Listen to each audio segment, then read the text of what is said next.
Some men send flowers when they want a woman back. Jasper Blackwell bought her entire workplace just to make sure she couldn't run again. Vivian Perez had spent 8 years turning the Ashford Gallery into one of Manhattan's most respected mid-tier spaces. She knew every inch of its marble floors, every quirk of its climate-controlled storage, every donor who could be counted on for a last-minute check.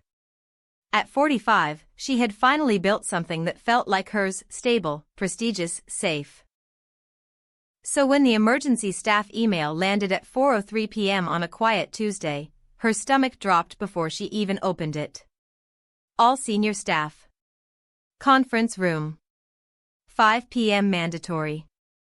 She arrived early, heels echoing in halls that suddenly felt too empty.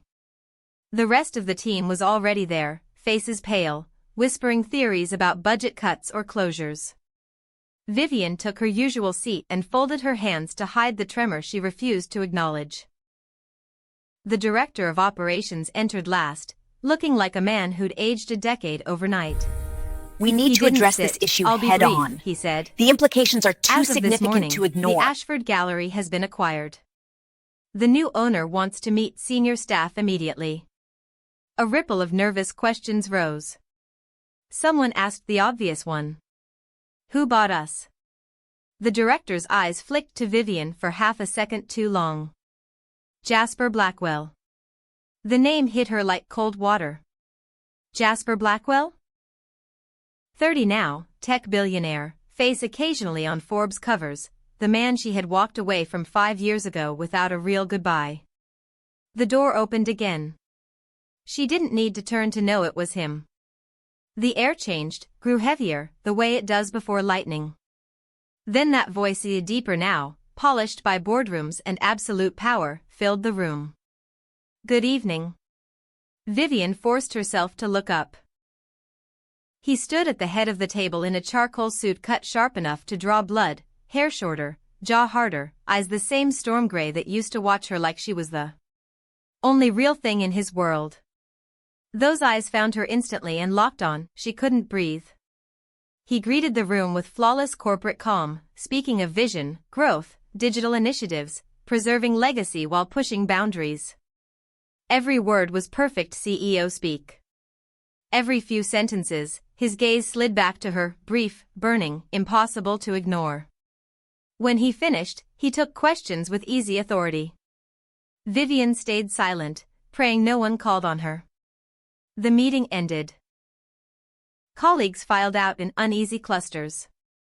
Vivian gathered her things and moved toward escape. Vivian. Not a request. She stopped. Turned. The last stragglers glanced back curiously, then disappeared. The door clicked shut. It was just them. Jasper didn't move from the head of the table, hands in his pockets, posture relaxed in a way that felt coiled. Could you stay a moment? She nodded, throat dry. He crossed the room slowly, stopping close enough that she caught the new notes in his cologne, something darker, more expensive than the boy she remembered. Hello, Vivian, he said quietly. It's been a long time. 5 years, she managed. He repeated it softly, like tasting the weight of it. 5 years. His gaze traced her face with deliberate care, as if cataloging every change and finding none he didn't like. You look exactly like I remembered. Only better. Heat rose in her cheeks. She hated that her body still responded to him. I'm looking forward to working closely with the senior curator, he continued, voice smooth as silk over steel. I think we'll accomplish extraordinary things together. She found her voice. Congratulations on the acquisition, Mr. Blackwell. I'm sure the gallery will benefit from your leadership. His mouth curved, not quite a smile. I'm sure it will. Then, softer, I'll see you tomorrow, Vivian. We have a lot to discuss. She fled to her office, locked the door, and immediately drafted her resignation. Effective immediately. Sent. The reply came in under 60 seconds. Subject, resignation. Your resignation requires owner approval. A meeting has been scheduled, tomorrow, 9 a.m., my office. She stared at the screen until the words blurred. He hadn't bought the gallery by accident. He'd bought it for her. That night she didn't sleep. Memories flooded in anyway. 5 years earlier. Boston Symposium. She was 40, newly divorced, delivering a keynote on art investment. He was 25, the youngest person in the room by a decade, watching her like she was the presentation and everything else was noise. Afterward he approached without hesitation. That was brilliant. Jasper Blackwell. They talked through cocktails, then dinner, then a hotel bar that closed around them. He was brilliant, hungry, unafraid. He looked at her like age was an irrelevant detail on a contract. The affair was wildfire. Weekends in borrowed cities, texts that burned up her phone, nights when he whispered her name like a prayer and a demand at once. He never hid how much he wanted her. All of her. Forever. It terrified her. 15 years was nothing when he was 25 and she was 40. It would be everything when he was 35 and she was 50. So she ended it with a letter. Polite. Vague. Final. Then silence. She told herself it was merciful. Now Mercy had come back wearing a $10,000 suit and owning her workplace. Morning came too fast. She dressed like armor, black sheath dress, hair pinned tight, and rode the elevator to the top floor. His new assistant waved her in. Jasper stood at the window, city sprawling behind him like something he'd already conquered. He didn't turn when she entered. Close the door. Click. Only then did he face her. Morning light carved sharp lines across his face, made him look older, harder, more dangerous. Sit. She remained standing. I'd prefer to keep this professional. He smiled faintly. We passed professional the moment you sent that resignation.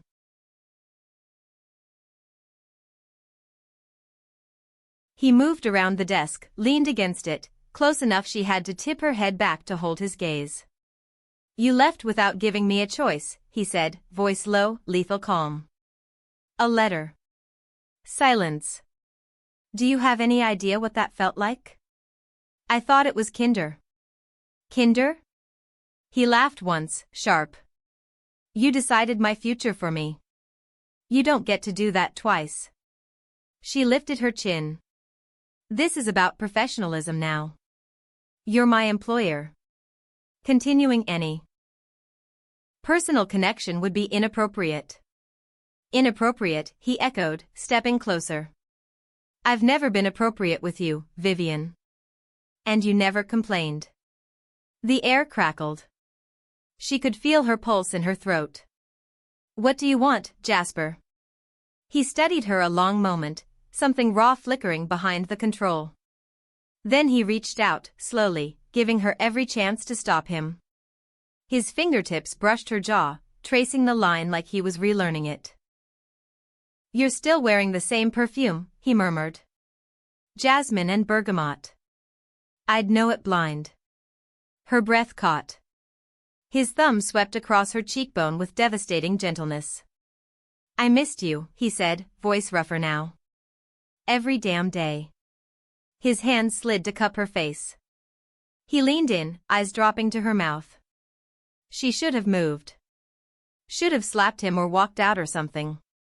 Instead she stayed frozen as the distance shrank to nothing. He stopped a breath away, close enough she felt the warmth of his lips. Then he pulled back. The absence of his touch felt colder than winter.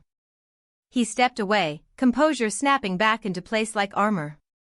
I'm not accepting your resignation, he said coolly, returning to his chair. But I am offering you co-director. You'll report to me. Full creative control. Substantial raise. You'll shape this gallery exactly as you want. She blinked, reeling from the whiplash. Why? Because you're the best curator in New York, and I want the best. His smile didn't reach his eyes. And because I'm not letting you run again.